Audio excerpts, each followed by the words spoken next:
হলো নেইমার, আর এই random subscriber যদি একে ফুটবলে হারাতে পারে তাহলে আমি ওকে দেব $5 লাখ।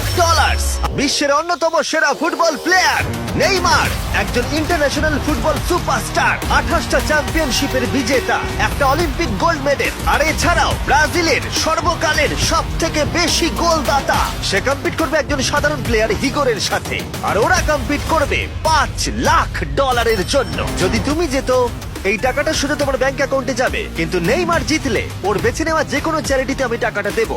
বুঝে গেছো? হ্যাঁ বুঝেছি। আমায় ক্ষমা করো, তুমি হেরে যাবে। আরে নেইমার বলছে তুমি হেরে যাবে, তোমার কি এটাই মনে হয়? না, একদমই না। ঠিক আছে, নেইমার এটা থেকে ভয় পাবে না। ওয়াও ওয়াও, ঠিক আছে। প্রতিবারের মতোই এই গেমের নিয়ম খুবই সহজ। আমরা শুরু করব একটা পেনাল্টি শুট আউট দিয়ে। দুজনে স্কোর করলে আমরা 15 পা করে পিছিয়ে যাব। ততক্ষণ আমরা এটা করে যাব যতক্ষণ না একজন স্কোর করে আর একজন মিস করে দেয়। কে প্রথমে শুরু করবে? চলো রক পেপার সিজার শুট। আমি আমি জিতে প্রথম। গেছি। তাহলে নেইমার প্রথমে।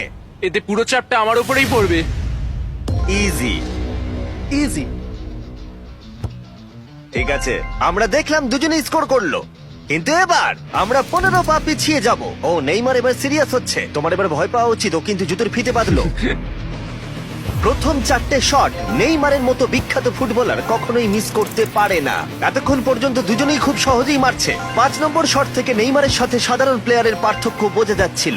অফিসিয়ালি দুজনের পক্ষেই চ্যালেঞ্জটা এবার কঠিন হচ্ছে। যতক্ষণ না মিস হচ্ছে ততক্ষণ আমরা পিছবো। এবার তুমি ঠিক আগে আছে? মারো। আমি আগে কোচ মারবো? চায় তুমি প্রথমে শট মারো। ঠিক আছে, মারছি।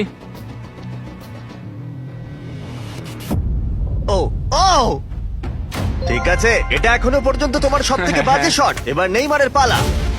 ও ও মাই গড, বলটা পুরো সুইং করে গোলের ভেতরে গিয়ে ঢুকলো। চাপে পড়লে খুব ভালো লাগে। বিশ্বকাপের চাপের সাথে এটা তুলনা হয়?